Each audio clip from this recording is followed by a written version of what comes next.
Hammertime. What's up everyone, and welcome back to another Hammertime video. Today, I'm going to show you to bolt your lathe down to the workbench without screwing into the workbench. Stay tuned and let's jump right in. So the first step was to select a piece of plywood. I got a piece that was 35 inches, so if I do get a larger lathe, it will still work for that, the base on that.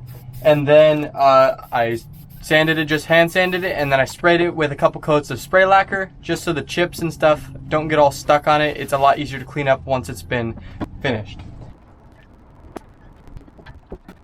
Then all it was left to do was to screw the lathe on. I just measured about 1.5 inches away from the front of it, and then exactly where I wanted it lengthwise on the piece, and screw it down. And then all you have to do is grab a pair of clamps and clamp it down to the workbench, and your lathe is not going to move. And then when you're done, unclamp it, and then you can slide it back and you're all good to go. Alright guys, this turned out really great. It's going to help me a lot because I've been doing a lot of bowls recently. Like, here's a stack right here actually.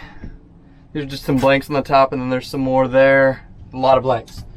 But I've been doing a lot of bowls recently, and a couple of them have made my lathe act more like a jackhammer than a lathe. So having this is going to really help. Alright guys, if you liked the video, make sure you subscribe and ring that notification bell. And until next time guys, happy building.